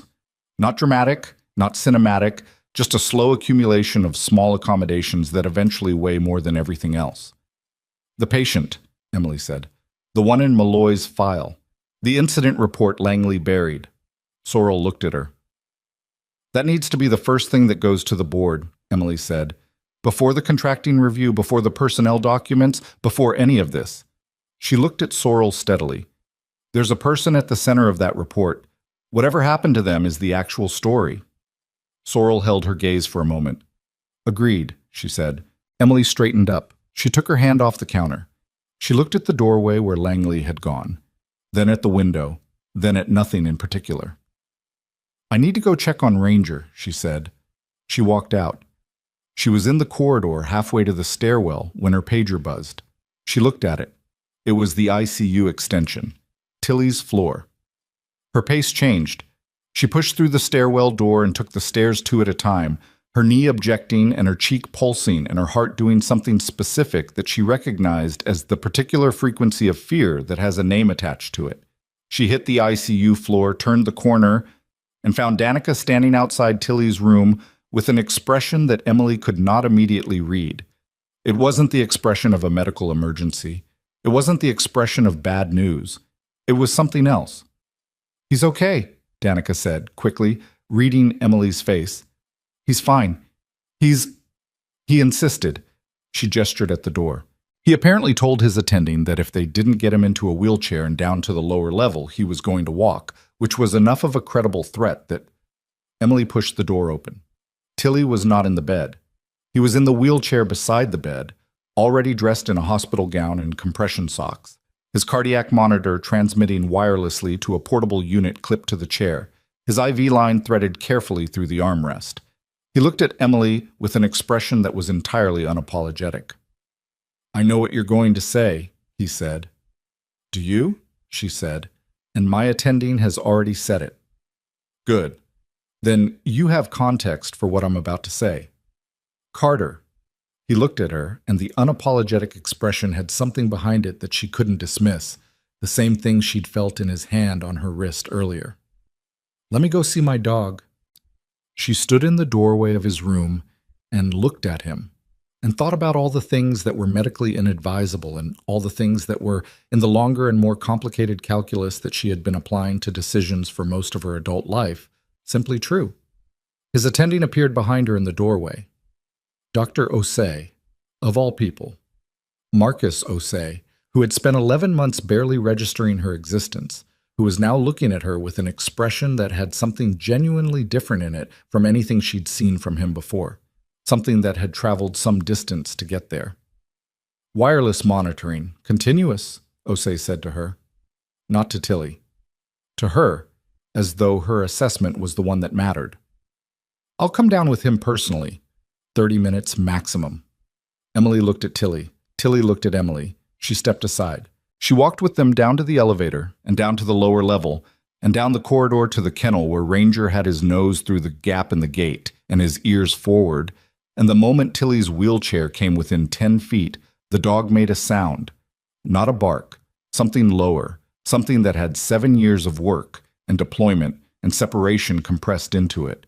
And Tilly said nothing, just put his hand through the gate and pressed it against the dog's muzzle, and neither of them moved for a long time. Emily stood back and watched. Kowalski was watching from the corner, pretending to chart. Osei had his eyes on the portable monitor. Danica had come down without explanation and was standing near the door. After a while, Tilly said quietly, "Open the gate." "Marcus?" Emily said. "Emily." He said her name the way people say a name when they want the sentence to stop. "Open the gate." She opened the gate. Ranger put his head in Tilly's lap and stayed there, and Tilly put both hands on the dog's head and closed his eyes. And it was not a perfect moment. The lighting was wrong, the setting was a hospital basement, Tilly was in a gown and compression socks, and the portable monitor was beeping with the slightly irritating regularity of cardiac equipment in quiet spaces. It was not any version of a movie reunion. It was just two old partners finding each other after a long time, in the only way that mattered. Emily looked at her pager to give them privacy. There was a message from Sorrel. IP confirmation on Harwick personnel. 3 additional individuals in the building. Not the roof. Lower level access. Maintenance corridor. Move now. She read it twice. She looked up. The maintenance corridor was 12 feet to her left. The door at the end of it, she now registered, was not fully closed. She didn't announce it. She looked at the door at the end of the maintenance corridor for 2 seconds, assessed the gap, assessed the direction the light was hitting it, and then she looked back at the kennel. Tilly had his eyes closed. Osei was watching the monitor. Danica was looking at her phone. Kowalski was still pretending to chart. She crossed to Danica in 3 quiet steps. "Get everyone away from that corridor," she said, low and close. "Tilly, Osei, Kowalski. Move them toward the elevator. Don't explain. Just do it now." Danica looked at her face and read whatever was in it and didn't ask a single question. She turned and said something to Osei about the monitor readout, which was true enough to hold, and Osei came over, and the quiet natural gravity of a physician expressing clinical concern was enough to draw Kowalski in too. And within 45 seconds, the small cluster of people had shifted 15 feet toward the elevator without any of it looking like anything other than a medical consultation. Emily texted Sorrel, "Lower level, maintenance corridor. I'm here." Then she put her phone in her pocket and positioned herself against the wall beside the corridor door, out of the line of sight from anyone coming through it, and waited. She was aware this was not ideal. She had no equipment, a bruised cheekbone, a knee that had been uncooperative since the roof, and the last significant physical confrontation she'd had was approximately 2 hours ago and had not left her in peak condition. She was also aware that waiting for Sorrel's people to arrive and doing nothing in the meantime was a reasonable option, and she was aware that she was not choosing it. Because Tilly was 20 feet away in a wheelchair with a cardiac monitor, and Ranger was in an open kennel, and the maintenance corridor connected to the kennel storage area, and whoever was on the other side of that door had been sent by people who, as of an hour ago, had already demonstrated their willingness to do things that required a man on a roof with a cloned press credential. She was not going to wait 20 feet from Tilly and Ranger while she did math about whether she was in good enough shape to be useful. The door moved. It opened slowly, which was worse than fast. Fast was adrenaline and noise. Slow was intent and method. The first figure that came through was checking the corridor before committing to it, which meant trained rather than opportunistic, which meant she had maybe 2 seconds before he completed the check and moved. She put her elbow into the door. The door swung back hard and caught him in the shoulder rather than the face because he'd been pulling back already. Trained, she'd been right.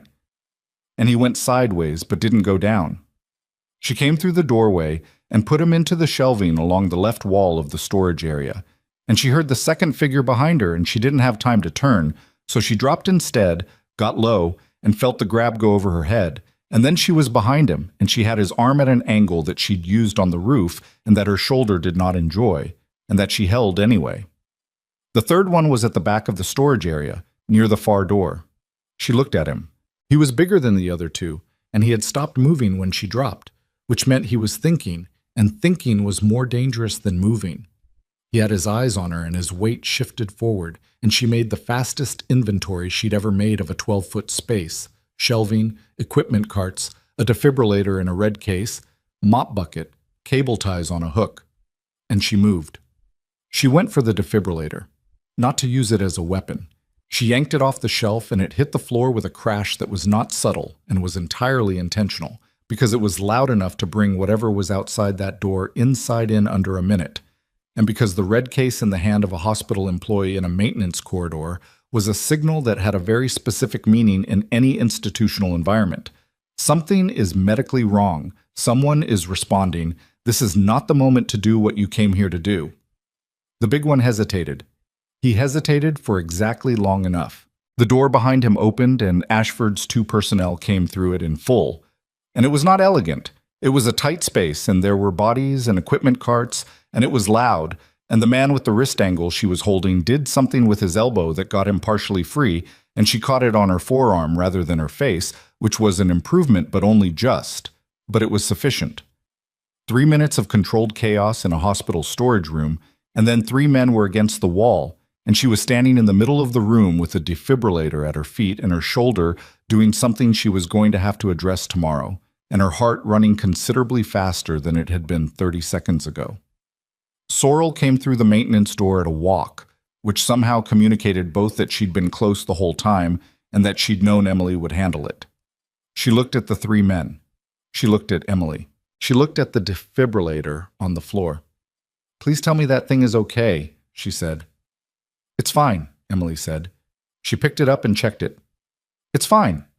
Sorrel exhaled through her nose. "Harwick's people," she said. "All 3 confirmed from earlier surveillance.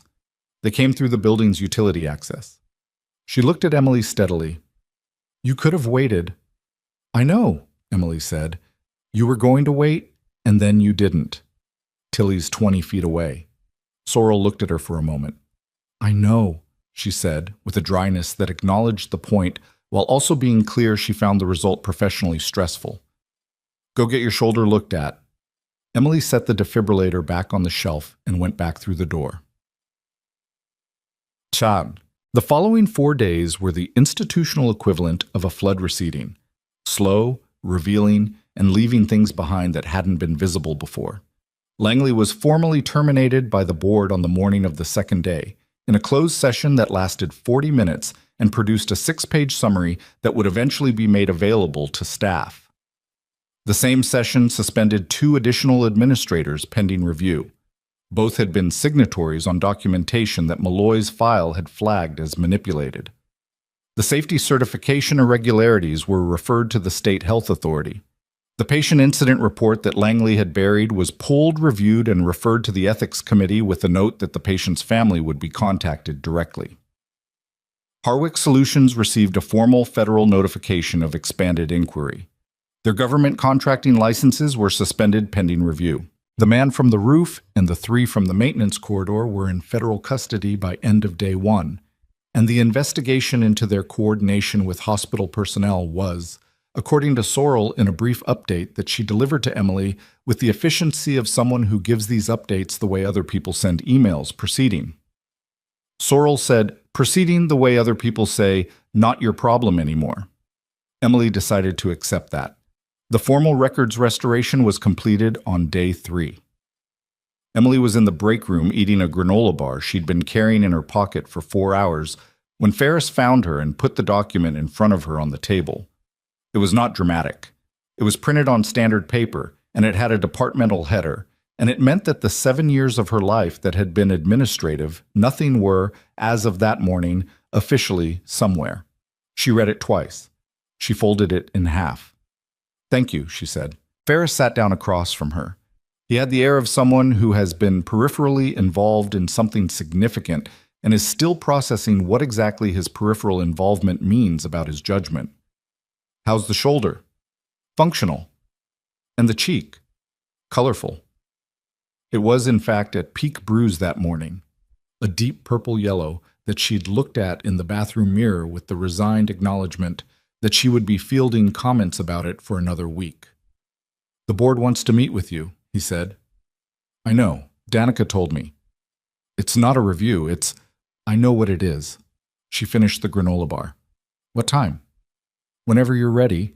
She looked at the folded document on the table. She looked at the window of the break room, which looked into the main corridor where she could see Danica at the nursing station, talking to a resident, moving through the ordinary work of a hospital floor with the particular efficiency of someone who is genuinely good at what she does, and does it without requiring it to be noticed. 10 o'clock, Emily said. "I have a patient at 9. What?"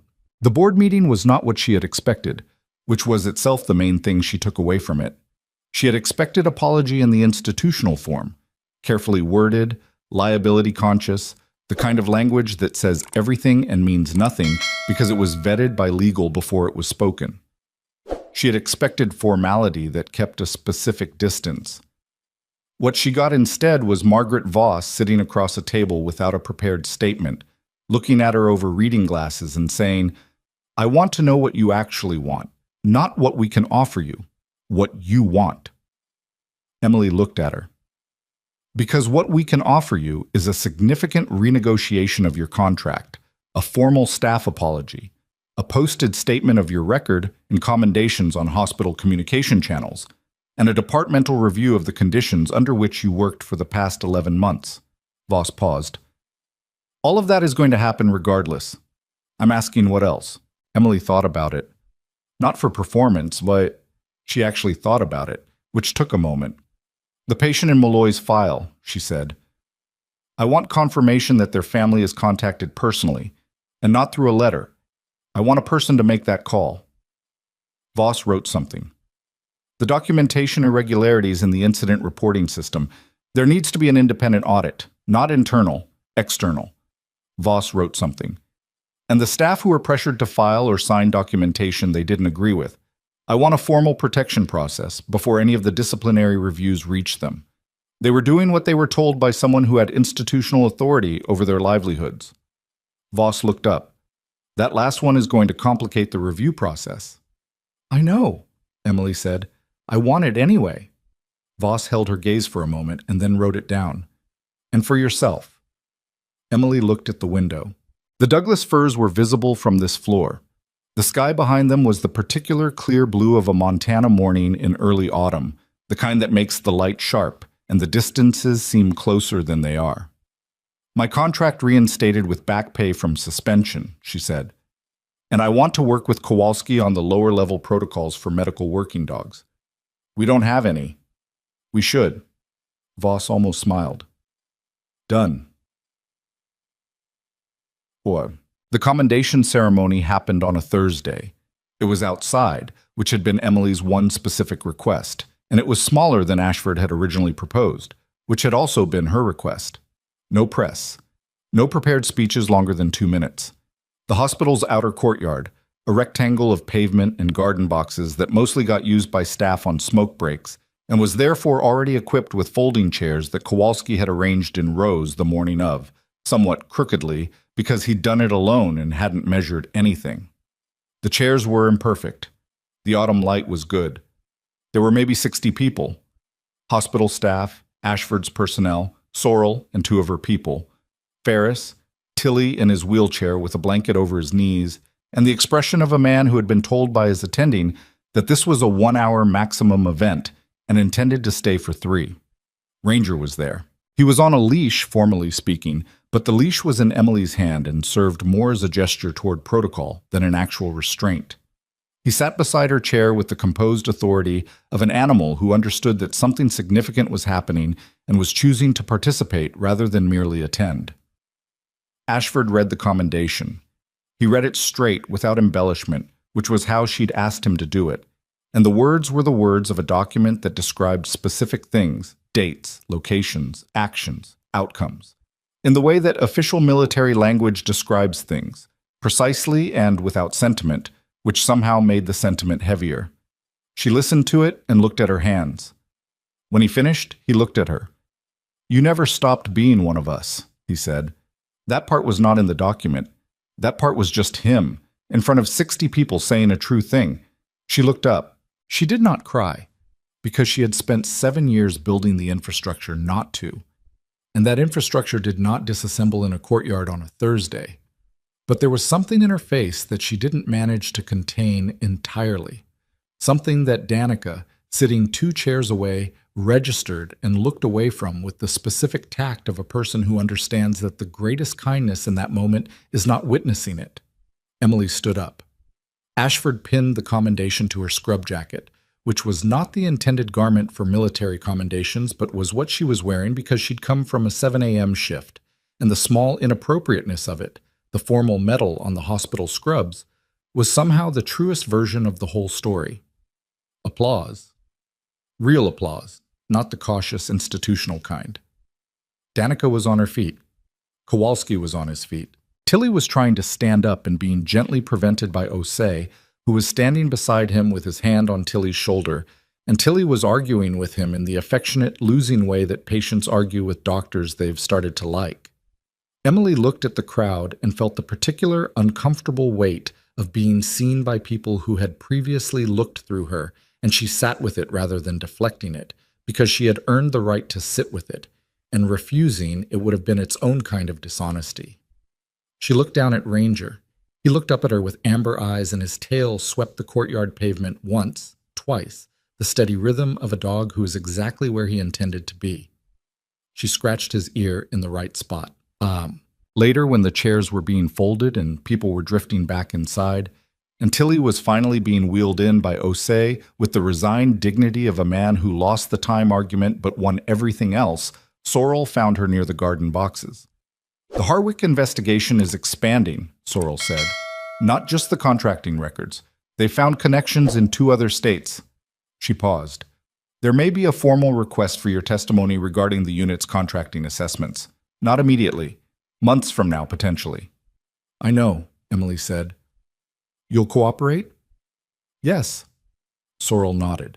She looked at the courtyard, the crooked chairs being folded, the autumn light going slightly gold at the edges now, Kowalski stacking the chairs with the earnest, slightly inefficient energy of a person who volunteers for logistics without having a system. "You know what I've been doing for 14 years?" she said. Emily looked at her. "Reviews, investigations, accountability processes."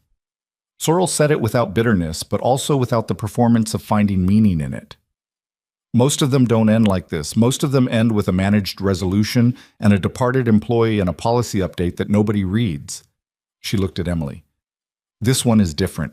Not because the right person won. Winning that's not the framework that holds up over time." She paused. "It's different because the truth came out through channels that were supposed to bury it. And it came out because 2 or 3 people who had nothing institutional to gain kept being exactly what they were when it would have been easier not to be." Emily said nothing. "That's not a small thing," Sorrel said. "I just want to say that since I'm usually the one who tells people what the limitations are." She offered her hand. Emily shook it. Sorrel walked back inside, and Emily stood in the courtyard with the commendation on her scrub jacket and Ranger at her feet, and the gold-edged afternoon light of Silver Creek, Montana, coming through the gap in the Douglas firs, and she thought about what Sorrel had said, keeping being exactly what they were when it would have been easier not to be. She had not always been good at knowing what she was. She'd been good at the work, the medical work, the field work, the particular discipline of staying functional in conditions that required discipline. She'd been good at building a quiet life out of what the institutional machinery had left her with after it sealed her records and moved on. But knowing what she was, underneath all of that, what remained when you stripped away the job description and the credentials and the years of not being looked at, that had been harder. Standing in the courtyard, she thought she had a better answer for it now than she'd had 11 months ago when she drove into Silver Creek in February with a reference letter from a clinic in Billings and a bag of 2 large scrubs. She was someone who stayed. Not because staying was always right, and not because she'd done it without cost, and not because the institutions that were supposed to protect her had earned her continued presence in them. She had stayed because the work was real. Tilly, Ranger, the patient in Malloy's buried report, the staff who'd signed documents under pressure and were now going to get a formal protection process before anyone reviewed their actions. All of it was real, and real things required presence, and presence was what she had given for 11 months in a hospital that had spent the same 11 months pretending she wasn't there. She looked at the commendation. It was a piece of metal on a scrub jacket. It was also proof, in the specific way that formal documentation is proof, that the years that had been taken from the record had not actually been taken. They'd been there the whole time. They'd been in a sealed file and in a dog's memory, and in the particular quality of stillness she'd never managed to unlearn. And now they were in a courtyard in Montana with 60 people and the wrong kind of lighting and crooked chairs. That was enough. It was not everything, but it was enough. And she had learned, over 30 years of living imperfectly in a complicated world, that enough and everything were not the same thing, and that confusing them was where a lot of grief lived. She crouched down. Ranger turned toward her, already anticipating it. The knowledge of the specific spot, the specific pressure, the specific person. She unclipped the formal leash and replaced it with the worn everyday lead she'd had in her scrub pocket since morning, the one she'd bought at the hardware store on Route 9 3 days ago, the one that was slightly too long and would need adjusting. She put her hand on his head. "Come on," she said. "Let's go back to work." He stood. He shook once, the full-body reset of a dog dismissing formality in favor of function. He looked up at her with his ears forward and his weight tipped toward moving, ready. She walked back into the hospital. He walked beside her, matching her stride, and the glass door of Redwood Regional Medical Center opened in front of them, and the light changed from courtyard gold to interior white, and the sounds of a working hospital replaced the sounds of the courtyard. The PA system, the rolling carts, the particular frequency of a building full of people doing necessary things. Danica was at the nursing station. She looked up. She didn't say anything immediately. She looked at the commendation on Emily's jacket. She looked at Ranger. She looked at Emily's face, the bruise still there, still colorful, the tiredness that hadn't entirely left, the thing that was in her expression now that hadn't been there before, which was not happiness exactly, and not peace exactly, but something more durable than either. "You've got a patient in Bay 3, Danica said. "I know," Emily said. "I'll be right there." She stopped at the supply cart and pulled what she needed and moved down the corridor with the same quiet walk she'd had since February. No announcement, no performance, just the particular efficiency of someone who knows where she is going and why. But it was different now. Not because the hospital had changed, not because the corridor was different, or the light was different, or the work was different. The work was the same. It was always going to be the same. Difficult, imperfect, shot through with moments of genuine crisis and long stretches of ordinary labor, and the occasional patient who required everything she had, and the daily reality that medicine is not about winning, it is about staying present for the full duration of what another person is going through. It was different because she was not invisible anymore, and because she had understood something in that courtyard that she had known intellectually for a long time but had not quite let become true in her body, that the years they took from her record had not taken anything from her. The competence was hers, the knowledge was hers, the steadiness that she'd shown in a corridor with a military dog, and in a kennel floor during a seizure, and in a storage room with a defibrillator and bad odds. None of that had been granted to her by the institution that had eventually recognized it. It had been hers all along. She had shown up every day for 11 months in a building that had decided she was small, and she had done the work anyway. Not because she was waiting for recognition, and not because she had some strategy for eventual vindication. She had done it because the patients were real, and the work was real, and doing it poorly would have been a kind of self-betrayal she was not willing to commit. That was the whole story. The elaborate machinery of Langley's corruption, and Harwick's intervention and sealed records and federal reviews, all of it was real, and all of it had mattered, and all of it had led to a Thursday courtyard with a commendation and 60 people in crooked chairs. But the story under the story was simpler. It was a woman who knew what she was and didn't stop being it when it cost her. And it had cost her. And she had paid that cost. And she was still here. The patient in Bay 3 had a dislocated shoulder and was trying hard not to cry about it, which Emily recognized as both understandable and unnecessary. She pulled the curtain closed behind her and snapped on gloves. "Hi," she said. "I'm Emily. Let's see what we're working with." The patient looked at her face, at the bruise, at the commendation glinting on her jacket, at whatever combination of weariness and competence she was carrying in her expression at 4 o'clock on a Thursday, and said, "Are you okay?" Emily looked at them. She considered a lot of answers. "Getting there," she said. "Now, deep breath for me." She went to work. Outside the curtain in the corridor, Ranger lay down against the wall with his chin on his paws, patient and alert, waiting for her the way good partners wait, without anxiety, without doubting that she would come back, just present, just there. In the end, after everything, the sealed files and the buried reports, and the 11 months of being looked through and the roof and the storage room and the courtyard, that was the thing that held. Not the commendation, not the formal restoration of record, not even the public accounting for everything that Langley had done and everything Harwick had tried to do. What held was simpler than all of it, the work, the knowledge, and the decision to keep showing up for both. That decision had never belonged to anyone but her. It still didn't. And that was the thing they had never been able to take. No matter who has overlooked you, underestimated you, or tried to write you out of your own story, your record is not what they say about you. It's what you do when it would be easier to stop. Stay in the corridor, do the work. The truth has a way of finding its own way out.